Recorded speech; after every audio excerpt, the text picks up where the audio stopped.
가족 중에 치매 환자가 한 명 발생하면 온 가족이 감내해야 되는 희생과 고통을 일찍 경험한 일본에게 치매에 좋은 제품이 소개되면서 갑자기 광풍을 일으킨 적이 있었습니다. 그 주인공은 한국산 들기름이었습니다. 일본은 참기름을 주로 먹고 들기름에 대해서는 생소한 나라였습니다. 그런데 2014년, 2018년 두 번 들기름 열풍이 크게 불었습니다. 들기름이 건강에 좋고 다이어트에 도움이 될 뿐만 아니라 치매 예방에 좋다는 사실을 유력 방송에서 소개한 영향으로 인해 일본에서는 들기름을 영양제처럼 복용하기도 합니다. 안녕하세요. 여러분의 건강지킴이 슈퍼푸드TV입니다. 가족과 소중한 분들에게도 슈퍼푸드TV를 많이 소개해주셔서 함께 건강한 삶을 즐기시기 바랍니다. 오늘은 아침 공복 또는 매일 잠자기 전에 반 숟갈씩 먹는다면 치매를 예방할 수 있는 들기름에 대해 상세히 알려드리겠습니다. 그렇다면 들기름의 어떤 성분이 치매 예방에 도움을 줄까요? 들기름은 들깨를 압착해 만든 기름입니다. 식물성 기름 중 알파리놀렌산을 가장 많이 함유하고 있습니다. 전체 지방산의 60% 이상을 차지하고 있습니다. 참고로 콩기름은 10% 이하, 참기름은 1% 이하로 함유되어 있습니다. 알파리놀렌산은 오메가3 지방산의 일종인데 EPA와 DHA를 합성하여 고혈압 등의 성인병을 예방하고 뇌 기능 향상에 효과적입니다. 실제로 농촌진흥청은 알파리놀렌산이 뇌동맥 막힘에 의한 사망과 뇌졸중을 예방하고 심혈관 질환에서 혈압 강화 효과를 보였다고 밝혔습니다. 특히 들기름이 알츠하이머 치매를 예방에 도움을 준다는 의외의 연구 결과가 있습니다. 알파리놀렌산이 알츠하이머 치매 환자에게서 발견되는 베타아밀로이드 성분의 분해를 촉진한다는 것입니다. 베타아밀로이드는 뇌세포막에 있는 정상 단백질이 대사를 하게 되면 중간에 생성되는 독성 단백질을 말합니다. 정상에서 치매로 갈수록 베타아밀로이드 비율이 점차 많아지는 것을 볼 수 있습니다. 베타아밀로이드가 뇌에 축적이 되면 기억이나 학습을 담당하는 해마세포를 비롯해서 전두엽이나 언어 기능을 담당하는 두정엽, 축도엽 이런 인지능력까지 모두 망가뜨려서 결국 치매 증상이 나타나는 겁니다.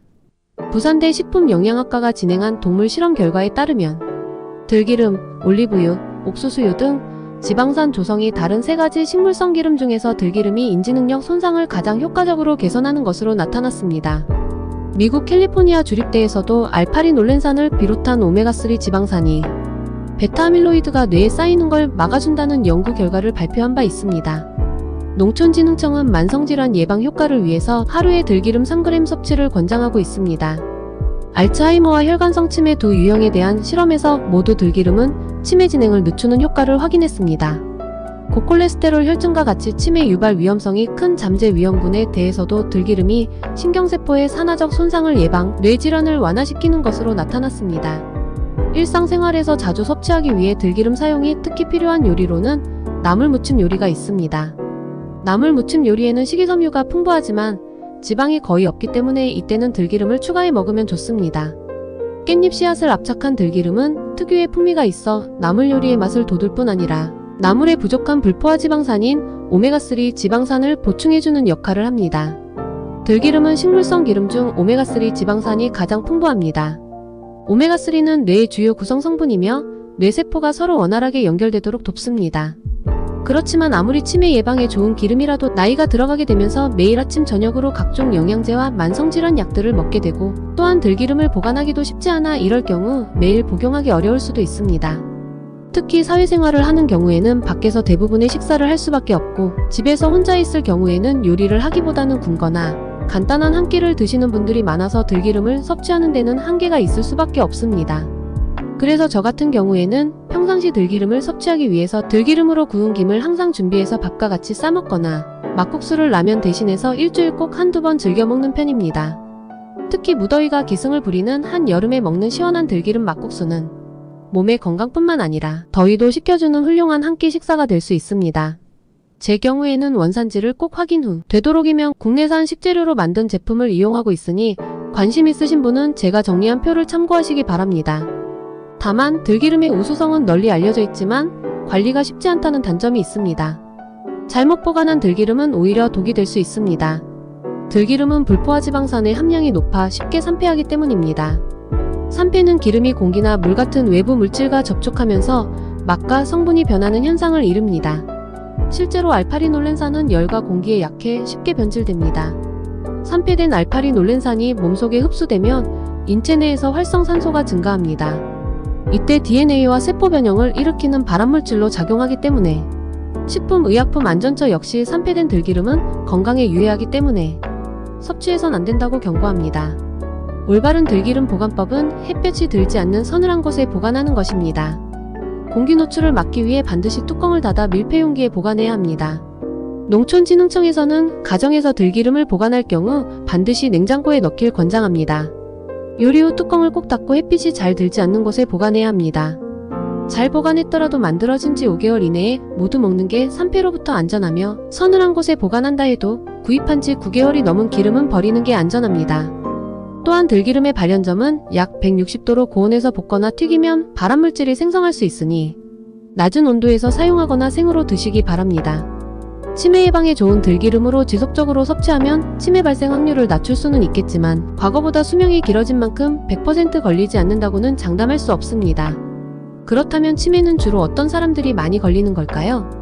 최근 많은 의학 서적과 연구 논문을 통해 실제로 고혈압, 당뇨 등과 같은 생활습관병이 치매의 위험도를 2에서 4배 정도 증가시킨다는 연구 결과는 이미 입증되어 있습니다. 당뇨 환자의 치매 발생 빈도는 정상인의 약 2에서 4배에 이릅니다. 어떤 연구에서는 4배 이상이라고 발표하기도 했습니다.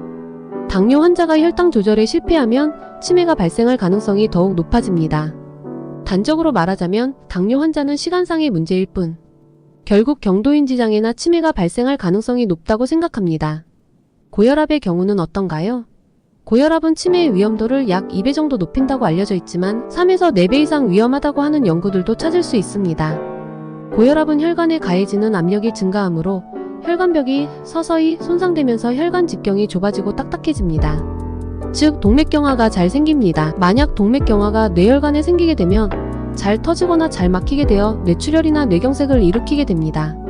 그리고 지속적인 뇌혈류 공급 저하 및 뇌경색 등의 뇌 손상의 누적으로 혈관성 치매도 발생할 수 있습니다.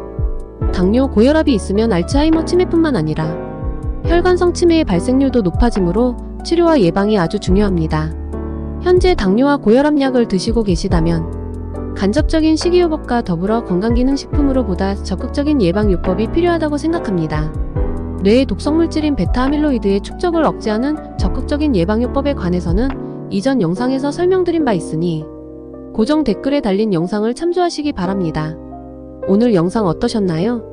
나이가 들어가면서 발생하는 치매를 막아주는 들기름의 효능 및 평상시 쉽게 섭취할 수 있는 식품과 보관 방법에 대해 알아봤습니다. 들기름은 치매 예방뿐만 아니라 염증과 혈관 건강에도 좋으니 적당량 꾸준히 드시기 바랍니다. 이 영상이 유익하셨다면 좋아요, 구독 눌러주시고 카톡으로 공유해주셔서 모두가 건강하시길 바라겠습니다.